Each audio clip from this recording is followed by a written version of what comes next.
What it? What it? Hey guys, I wanted to share my being saved by Jesus story, like the big whammy. This, so I ended up going to Hawaii, and just going for like a personal trip. It was like winter time, living up in Maine. Really wasn't looking forward to the winter, so I decided to pack up my bags and head to Hawaii. I ended up doing a woofing opportunity, which you don't know if woofing is. It's Worldwide Organization of Organic Farmers, and basically you trade your time, right? You work for them, and they give you room and board, which was a tent, a tent and food on the property. So there was like tons of fruit trees and greens and stuff like that. But ideally, just to be out in Hawaii where it's warm, there's beaches and stuff like that. So I went down there, planned on staying for a couple months, and the last couple weeks that I was there, I decided to go on a backpacking trip around the island, around the Big Island, and so I started the journey and kind of going through. I ended up staying in Polu Valley for a couple nights, and my physical health wasn't doing good, and so coming out of the valley, it was just like it was a tough night. Ended up like getting woken up at like 3 in the morning by these wild boars just screaming at the top of their lungs. It sounded like a panther. Like it was stat. They were squealing so loud. It sounded like a panther. And I was like, there's no way there's cats on this island. And there's not. There's just wild boars. Anyways, so I didn't get much sleep. Came out of there pretty winded. And so I started praying to God. I started asking Him, to provide me a space so that I can rest, better than the valley, or just to find some people. And so through a series of people, He ended up bringing me to, like, I walked into town, and sat down. It was like playing my guitar, and this lady started talking to me, and we were just having a good conversation, and then she introduced me to somebody else, and that person wrote me to staying at this Christian camp, where once I got there, I was staying there, talked to the guy who owned it, and he said it was okay, so I was living there, and I was just reading the Bible a bunch, like every day I was just reading. I started Proverbs, and yeah, I eventually got to Matthew and started reading the words of Jesus, and one night, we were kind of sitting there, and I was talking to a couple other Christian guys that were living on the camp, and I was just talking about like a past relationship. I was just like coming out of my heart, and just opening up about something personal, and then I was just pondering on like why is it Jesus dying on the cross? Like, why would God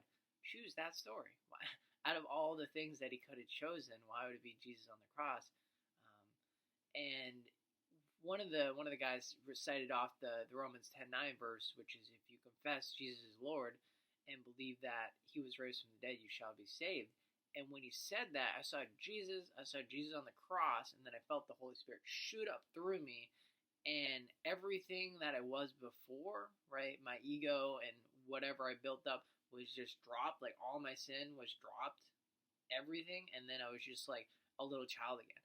And I just started laughing hysterically, and it was a transcendental experience, and it felt like I've done psychedelics before, and it felt like I was on psychedelics, but I was sober, guys. Like, I was completely sober. I didn't take anything.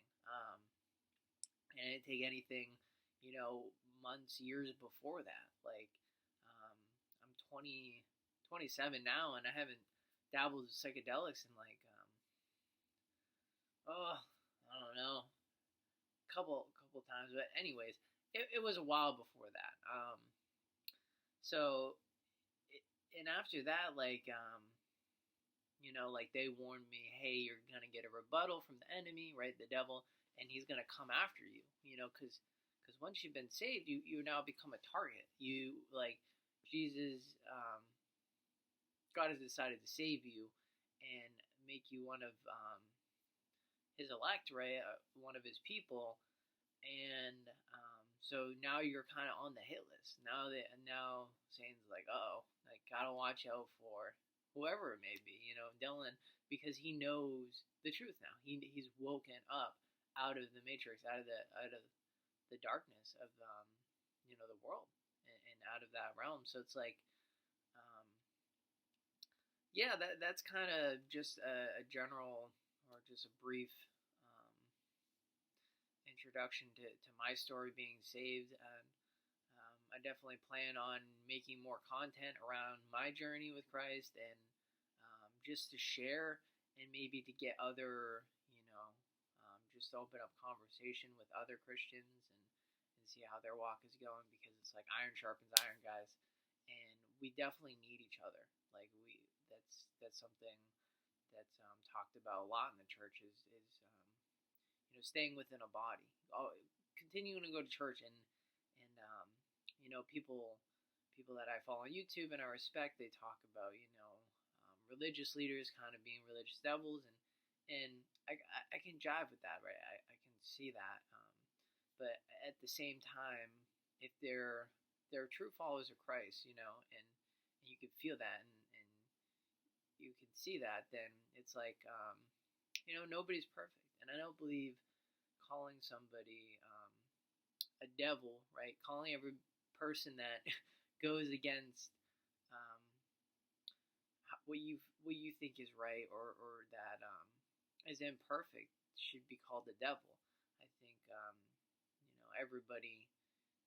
everybody needs Christ, right? Everybody needs love. Everybody wants to be loved, and some people, it's just darkness. It's not. I mean, some people are actively out there, and searching bad, and trying to harm others, right? But again, it's I would say it's a minority. That's a minority of people, just like the saints are a minority. Not everybody's running around saying, "I want to drop the whole world and just follow Christ, and give it all up for God." There's very few. Those are the chosen ones. And they've sacrificed everything for God. So it's like most people are kind of on that, I want to do good, but I'm still living in sin, and darkness, and kind of, balancing between that and just living just like a normal existence, right? Yeah, and I would say, but once you awaken to um, what Christ was talking about, and God shows you that, then um, it just becomes a different order on your life. Just a different order, and it makes it better. It's just like overall a better existence, because you're free from a lot of things. You're free from a lot of traps, and pitfalls, um, but yeah, as I describe in other videos, it's not the it's just the beginning. That's just the beginning. And it's a good one. It's a good one, because now you're walking with God. So yeah, I just wanted to share just my story there. I didn't want to go on to a long video about theology or philosophy, or experience, or anything like that, other than being saved, right? But yeah, I hope you guys are well, and stay with God. Stay with God. He'll keep you safe, protect you, takes care of His people, and see you guys later.